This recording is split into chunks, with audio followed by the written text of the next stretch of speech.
चलो, तो हम क्या बताए थे गद्यांश और पद्यांश। नहीं, गद्यांश में दो शब्द है और पद्यांश में क्या है? गद्यांश क्या है? गद्य प्लस अंश और पद्यांश पद्य प्लस अंश। गद्य मीन से क्या होती और पद मतलब कविता, अंश मतलब क्या हो? हिस्सा। तो किसी कहानी का हिस्सा या भाग क्या होगा? गद्यांश। अच्छा, गद्यांश जो होता है वो एक पूरा कहानी नहीं होता। कोई कहानी में से क्या करते हैं, हम उठा देते हैं, देखा एग्जाम देते हैं तो गद्यांश देता है ना बनाने के लिए, पढ़ के हम लोग क्या करते हैं, प्रश्न उत्तर को क्या करते हैं, जवाब देते हैं। तो वो पूरा कहानी नहीं रहता, किसी कहानी के बीच में से उठा के तुमको क्या करता है, देता है बनाने के लिए। उसी प्रकार कविता, पहले के बोर्ड में है ना तुम्हें पूछता था कौन चीज, यानी कविता का भी पूछता था, एक तुम्हें कविता से भी लेकर तुमको दिया जाता था और एक कहानी से भी लेकर दिया रहता था। अब सिर्फ क्या है, कहानी से ही लेकर क्या दिया रहता है। तो गद्यांश और पद्यांश समझ गए। गद्यांश में गद्य प्लस अंश और पद्यांश में पद प्लस अंश। गद्यांश में गद्य का अर्थ क्या लिया, कहानी से, और पद का अर्थ किससे लिया, कविता से। समझे ना। अब गद्यांश या पद्यांश को कितने वर्गों में बांटे? दो। नहीं, एक पठित गद्यांश और एक अपठित गद्यांश। पठित गद्यांश और देखो, पठित मतलब हुआ पढ़ा हुआ, क्या है पठित मीन से क्या होता है, और अपठित मतलब पढ़ा हुआ नहीं पढ़ा हुआ, क्या रे, नहीं पढ़ा हुआ। अब बताओ, पढ़ा हुआ और नहीं पढ़ा हुआ की बात क्या करेगा तुम मुझे कहेगा सर हम लोग 9th से 10th में आए या 8th किए 9th किए और 10th आए, तो तुम्हारे 8th का क्लास में से अगर कोई कहानी का या कविता का है ना कोई पार्ट उठाकर तुम्हें एग्जाम में दे देगा और तुम 8th में पढ़ा हुआ, जैसे 9th में भागी जोगनी नहीं, 10th वाले बच्चे को दे दिया ये, इसमें से कोई उठा के। अब 9th वाला बच्चा ये मत 10th वाला बच्चा ये मत समझना कि हम ये कहानी पढ़े हुए 9th में, इसीलिए इसको हम लोग क्या बोलेंगे, पठित गद्यांश। नहीं, तुम्हारे पाठ्य पुस्तक, तुम्हारे बुक जो है, उस बुक से जो उठा के देगा वो तुम्हारे लिए क्या माना मत जाएगा, पठित गद्यांश। समझना। अब बताओ, महात्मा गांधी के बारे में दे दिया तुमको 20 लाइन 10 लाइन, ये गद्यांश हुआ। महात्मा गांधी के बारे में अक्सर हम लोग क्या करते हैं, जानते हैं, पढ़ते हैं, तो इसका मतलब वो क्या हो जाएगा, पठित गद्यांश। हाँ, महात्मा गांधी का जैसे तुम लोग के चैप्टर में संस्कृति और शिक्षा, महात्मा गांधी, अब संस्कृति और शिक्षा में से कोई है ना 20 लाइन 10 लाइन दे दिया, तो वो हमारे तुम्हारे 10वां वाले बच्चे के लिए वो हमारा क्या हो जाता है, पठित गद्यांश। अब 9वां वाला बच्चा क्या क्या 8 में पढ़ा है कोई कहानी, दानी पेड़ पढ़ा होगा, है ना रे, 8 में क्या है, दानी पेड़, 9वां वाला बच्चा पढ़ा। अब दानी पेड़ में से क्या क्या 20 लाइन दे दिया 9वां वाले बच्चे के गद्यांश में, तो 9वां वाला बच्चा भी ये मत समझ लेना कि ये तो कहानी हम पढ़े ही हुए, ये हमारे लिए क्या हो जाएगा, पठित गद्यांश। नहीं, ये तुम्हारे लिए पठित गद्यांश नहीं है, बल्कि जिस क्लास का है उसी क्लास के बच्चे के लिए, चाहे वो पढ़े या ना पढ़े। देखो, तुम पढ़ा हुआ है, तुम्हें पता भी है ये किस कहानी का, किस क्लास का, फिर भी तुम्हारे लिए पठित नहीं माना गया। क्यों? क्योंकि तुम उस क्लास के बच्चे। लेकिन हम पढ़े हुए नहीं है, हम पढ़े हुए नहीं हुए और ये हमारे क्लास का ही है,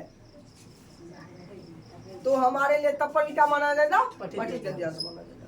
तो पठित और अपठित में समझा, यानी पठित मतलब पढ़ा हुआ गद्यांश, पठित गद्यांश, और अपठित मतलब नहीं पढ़ा हुआ गद्यांश का कहलाता अपठित गद्यांश। तो तुम्हें बोर्ड में तुम्हें पठित और अपठित दोनों में से तुमको दिया रहेगा, ठीक है, 4 को गद्यांश दिया रहेगा। कितना? 4 में से 2 तुमको गद्यांश बनाना। कितना गद्यांश बनाना? 2 गद्यांश बनाना। यहाँ तक समझ में आया? 10 नंबर का, कितने नंबर का? 10 नंबर का। तो आप कहेगा सर ये 4 में से कोई बनाएंगे 4? नहीं, पहला क्वेश्चन में 2 गद्यांश देगा पठित वाला, है ना। कोई तुम जितने भी कहानी पढ़ेगा, नाटुन क्यों बढ़ता है, नागी लिपि, बहादुर, समझिए ना, अभिन्यो, ये सारे जो है तुम्हारा विष के दांत, श्रम विभाजन और जाति पत्ता, 10 वाले बच्चे। तो उसमें से है ना तुमको किसी भी कहानी के किसी भी हिस्सा से उठा के तुमको क्या कर देगा, 20 लाइन 30 लाइन दे देगा, 2 और 2 में से तुमको क्या करना है, 1 बनाना, 5 क्वेश्चन देगा, है ना। अब फिर आइडिया जो तुम्हारा रहेगा दूसरा गद्यांश, वो तुम्हारा क्या रहेगा, वो पठित रहेगा। क्या रहेगा, मतलब पढ़ा हुआ कहीं अन्य से लेकर ऑब्जेक्ट को, या कहीं से अन्य से लेकर कोई किसी व्यक्ति विशेष पर लेकर वो तुमको क्या करेगा, दे देगा, और उसी को पढ़ के हमें अपने प्रश्नों के उत्तर को क्या करना पड़ता है, जवाब देना पड़ता है। और गद्यांश विषय से बड़ा इम्पोर्टेंट होता है क्या, महत्वपूर्ण क्या होता है, शीर्षक को खोजना।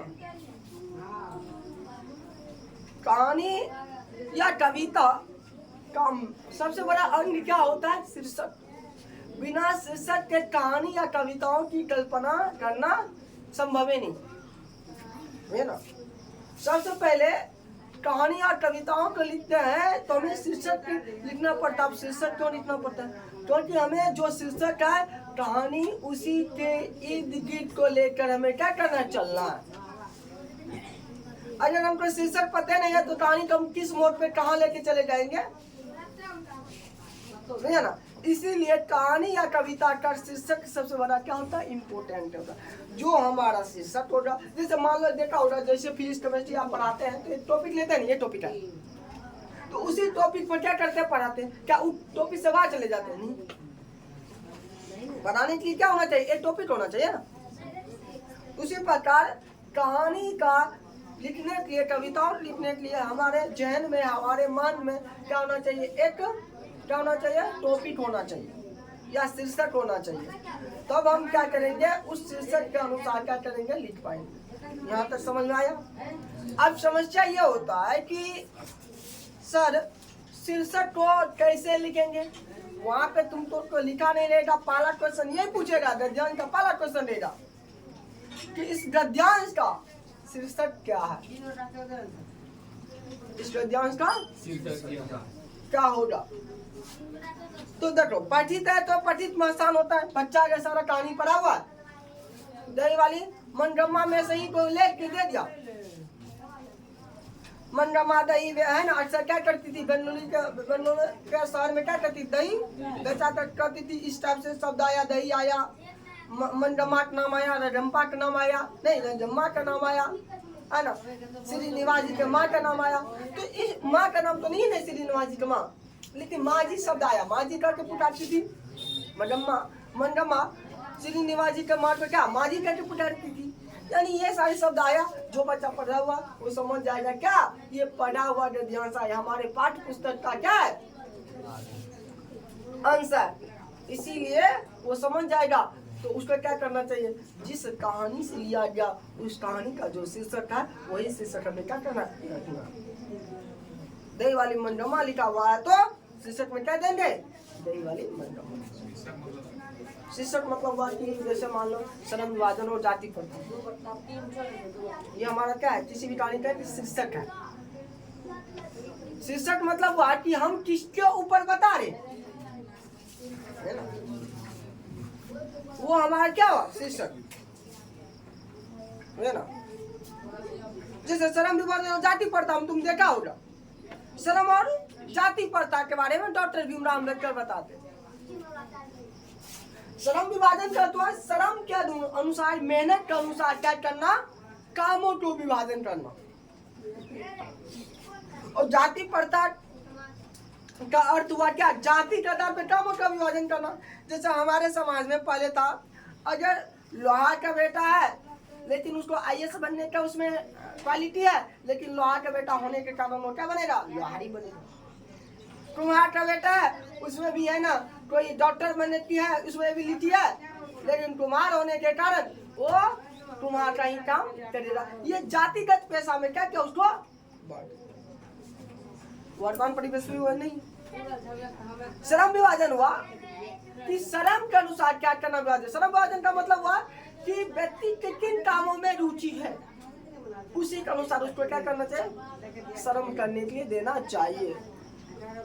ये तो डॉक्टर भीमराव अम्बेडकर बोलते हैं कि ऐसे में बच्चे क्या हो जाते हैं, काम का टालू बन जाते हैं। ये बन जाता, देखा होगा, काम करेगा टालते रहेगा क्योंकि उस काम में उसको रुचि। हमें बच्चों के रुचि पर ध्यान रखते हुए क्या करना चाहिए, बच्चों को काम देना चाहिए। इसी को बोलते हैं श्रम।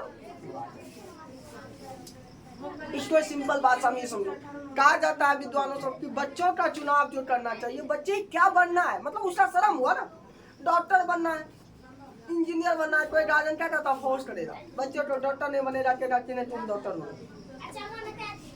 कभी सफल डॉक्टर बन सकता है? नहीं बनेगा, क्योंकि बच्चे को डॉक्टर बनने में रुचि ही नहीं है। कोई गार्जियन कहता नहीं इंजीनियर बनो, अरे जन्म लेता ही छठिया दिन ही कि कैसे हम इंजीनियर बने रहे बच्चा, ये कहता है। या जन्म से पहले शादियों भी आने करते हैं, लड़का सब सोच लो कि हम अपना हमें इंजीनियर नहीं बन लिए अपना बेटा या बेटी का बनाएंगे, सोच लेता है ना रे।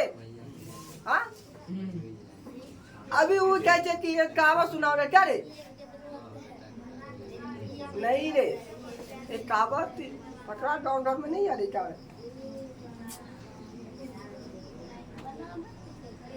बच्चा हुआ नहीं दिन ढोरा पीटना। कहने का मतलब हुआ कि यानी अभी आया नहीं इस दुनिया में, और पहले ही उसके क्या क्या कर्मों का विभाजन करना, क्या क्या शुरू कर, पहले आने तो दो। हाँ, पहले आएगा तब ना रे चीज। तो उसी प्रकार जो श्रम विभाजन और जाति प्रथा की जो बात थी, ये हमारे लिए, क्योंकि तो इसमें जाति श्रम विभाजन से जाति प्रथा के बारे में बताया गया, तो हमारा क्या हुआ, शीर्षक हो गया। ठीक है, तो डॉक्टर भीमराव अम्बेडकर जो श्रम विभाजन और जाति प्रथा के बारे में नहीं सोचते, अगर शीर्षक पढ़ने नहीं लिखते तो कैसे वो श्रम विभाजन और जाति प्रथा के बारे में तो जब ये पढ़ाएंगे तब वहाँ पर ये चीज क्या होगा, आपको क्लियर समझ में आ जाएगा। श्रम विभाजन और जाति प्रथा है क्या, वो दोनों तो एक ही रूप मानते हैं, कहते हैं एक सिक्के के दो पहलू होते हैं, और दोनों पहलू क्या है, यहाँ पर एक है। श्रम विभाजन ही जाति प्रथा है कहा जा सकता है, इसमें कोई बुराई नहीं है। ये डॉक्टर भीमराव अम्बेडकर कहते, तो जब इसमें डॉक्टर भीमराव अम्बेडकर पढ़ाएंगे, बताते हैं, उसके पॉइंट ऑफ व्यू बताएंगे, तब तुम लोग से भी तुम्हारा पॉइंट ऑफ व्यू लेंगे, तब अपना भी हम पॉइंट ऑफ व्यू बताएंगे। ठीक है ना, जब जाति प्रथा और श्रम विभाजन चलेगी तब। तो अभी तो हम लोग गद्यांश समझते हैं जो 10 नंबर का है। तो अब सवाल उठता है कि सर ये तो समझ गए, पठित गद्यांश तो पढ़ा हुआ गद्यांश है, हमारे पाठ्य पुस्तक का क्या किसी कहानी का हिस्सा या किसी कविता का हिस्सा, तो उसका शीर्षक हम पढ़े तो आसानी से लिख लेंगे। लेकिन सर पढ़े हुए को कैसे लिखेंगे, सॉरी जो पढ़ा हुआ नहीं है उसको कैसे लिखेंगे, उसका शीर्षक कैसे बनाएंगे? अब ये तुम लोग को बता है, क्या बता है? सबसे पहला काम करना है कि जो पढ़ा हुआ गद्यांश है उसको कम से कम 2 या 3 बार रीडिंग देना। उसमें देखना है किसके बारे में ये रिपीट की जा रही है, किसके बारे में बता रही है कहानी, किसके चारों ओर इर्द गिर्द घूम रही है। फिल्म के नायक क्या है, फिल्म का जो हीरोइन क्या होता, मेन होता, कहानी की ओटले के अनुसार की करे है, हीरो की करे छै, बाप मर जाए छै नहीं रे, बदला ले छै, छोटा बच्चा रहे छै तो बचपने में मतलब बाप के कोई गुंडा मार दे छै ना, तू कसम खा देलक ना, मेरे बाप को तूने मारा, मैं क्या करूँगा, तुम्हें मारूंगा, वो जुनून हुआ हमेशा रह वो कहानी उसी को, वो कैसे बड़ा हुआ, कैसे पढ़ा है ना, कैसे शादी ब्याह किया, नहीं फिल्म क्या करा, उस नायक के अनुसार ही क्या करा, जो फिल्मकार है वो क्या करा, पिरो रहा है। ठीक है ना, तो उसी प्रकार कहानी में देखेंगे कहानी किसके इर्द गिर्द घूम रही है, किसके चारों ओर घूम रही है, किसके बारे में बताया जा रहा है। एक कहानी तो तुमको पढ़ना पड़ेगा, समझना पड़ेगा, वो हमारा क्या हो जाएगा, शीर्षक हो जाएगा। ठीक है, याद देखना कहानी में उस गद्यांश में जो अपठित गद्यांश में इसमें किसमें सबसे ज्यादा है ना, तुम्हें शब्द का प्रयोग किया जाता है, जो शब्द का सबसे ज्यादा शब्दों का प्रयोग किया जाएगा लगभग तुम्हें अपठित गद्यांश में शीर्षक वही बनता है। यहाँ तक समझ में प्रॉब्लम नहीं, तो उसके बाद सिंपल क्या रहेगा, प्रश्न रहेगा, प्रश्न दे पढ़ो और उसके अनुसार उसी गद्यांश में से क्या करो उत्तर। आया कि नहीं समझ में, आ गया ना। तो गद्यांश में पठित गद्यांश और अपठित गद्यांश समझ में आ गया। अब इस पे दिया जाएगा बनाने के लिए बना लेगा। तो अभी हम क्या करते हैं, एक पठित गद्यांश और एक अपठित गद्यांश तुम लोग को देते हैं। अरे ये बात इसमें नौवां वाला वही बच्चा है, तो नौवां वाले बच्चे को नौवां के अनुसार देंगे, ठीक है ना।